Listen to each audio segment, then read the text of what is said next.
بچی ہے چند سانسیں یا نبی تشریف۔ السلام علیکم ورحمۃ اللہ۔ الحمدللہ رب العالمین والعاقبۃ للمتقین والصلاۃ والسلام علی سید المرسلین۔ عزیزان وقار، سعودی کے امام کے پیچھے نماز پڑھنا کیسا ہے؟ کعبے کے اندر جو امام ہوتا ہے، اگر اس کے پیچھے سنی صحیح العقیدہ نماز ادا کرے تو کیا سنی کی نماز کعبے کے امام کے پیچھے درست ہوگی، ہو جائے گی یا نہیں ہوگی؟ اس کا جواب میں بالکل آسان طریقے سے آپ کے سامنے پیش کروں گا، اور میری بات اچھی طرح سے آپ کو سمجھ میں بھی آئے گی انشاءاللہ تعالی۔ آپ میری بات کو غور سے سنیں گے۔ دیکھیں، عام طریقے سے ہوتا یہ ہے کہ جو ہندوستان، پاکستان یا دوسرے ملک سے سنی لوگ حج کرنے کے لیے جاتے ہیں تو وہ ان کو بہکاتے ہیں، اور بہکانے کا طریقہ کیا ہے؟ وہاں کے لوگ کہتے ہیں ادھر کے سنیوں سے کہ ایک نماز اگر آپ ہمارے پیچھے جماعت کے ساتھ پڑھتے ہیں تو ایک نماز پہ آپ کو 25,000 نمازوں کا ثواب ملے گا، 30,000 نمازوں کا ثواب آپ کو ایک نماز پہ ملے گا اگر ہمارے پیچھے جماعت کے ساتھ آپ پڑھتے ہیں تو اس طرح جب وہ باتیں ہوتی ہے تو عام لوگ جو ہوتے ہیں سنی لوگ وہ بہک جاتے ہیں، وہ سوچتے ہیں کہ چلو ٹھیک ہی کہہ رہا ہے، ایک نماز پہ 25,000 نمازوں کا ثواب مل رہا ہے تو اس کے پیچھے نماز پڑھنے میں کیا برائی ہے؟ اب نہ اس کا عقیدہ دیکھا، نہ امام کو پہچانا، نہ جانا، اس کے پیچھے آپ کھڑے ہوئے اور کھڑے ہو کر کے نماز ادا کر لی۔ تو اب یہاں پہ مسئلہ یہ ہوتا ہے کہ کیا اس کے پیچھے نماز درست ہو گئی؟ تو میں آپ کو بتا دوں کہ نماز درست ہونا، نماز کا صحیح ہونا یہ تو الگ بات ہے، اوپر الٹا آپ پر گناہ ہو گیا، کیونکہ آپ نے ایسے شخص کو اپنا امام بنا لیا جس کا عقیدہ ہی درست نہیں تھا، جو ہم تمام سنیوں کو مشرک کہتا ہے۔ اس کے نزدیک ہم لوگ مسلمان نہیں ہیں، ہم مشرک ہیں، ہم کافر ہیں۔ اور آپ کو بتا دوں تمام گناہوں میں سب سے بڑا گناہ جو ہے وہ شرک ہے۔ اللہ رب العزت فرماتا ہے قرآن مقدس میں ان الشرک لظلم عظیم، تمام گناہوں میں سب سے بڑا گناہ شرک ہے۔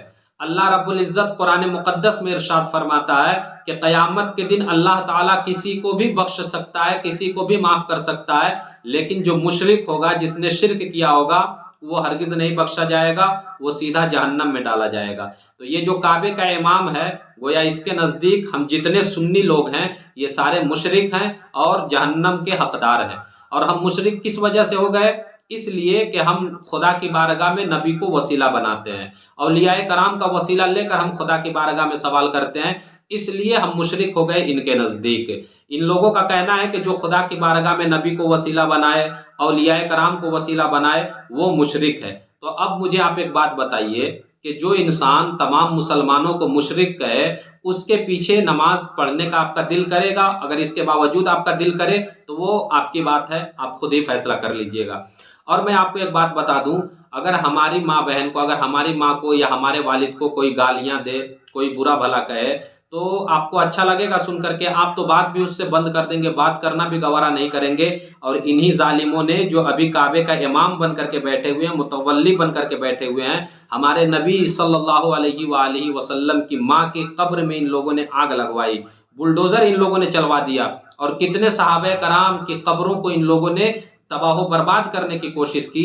اتنے پاپی ہیں، اور ان کے پیچھے اگر نماز پڑھنا کوئی سنی انسان چاہے تو میں آپ کو یہ پہلے ہی بتا دیتا ہوں کہ آپ کی نماز تو ہوگی نہیں، ہرگز نہیں ہوگی، اوپر الٹا آپ پر گناہ ہو جائے گا۔ اس لیے جب بھی آپ جائیں حج یا عمرہ کرنے کے لیے تو آپ یہ کوشش کریں کہ ان کے پیچھے آپ نماز نہ پڑھیں، آپ الگ نماز پڑھ لیں، یا کوئی سنی امام آپ کو ملے تو آپ اس کے پیچھے الگ جماعت۔ کعبے کے امام کے پیچھے نماز پڑھنا اس لیے بھی جائز نہیں ہے کیونکہ کعبے کے امام کا وہی عقیدہ ہے جو عبد الوہاب نجدی کا عقیدہ تھا۔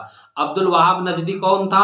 یہ وہی بدبخت تھا جس نے ہزاروں صحابہ کرام کو شہید کروایا، ہزاروں صحابہ کرام کو موت کے گھاٹ اتروایا، اور مسجد نبوی کے سامنے جانور باندھے۔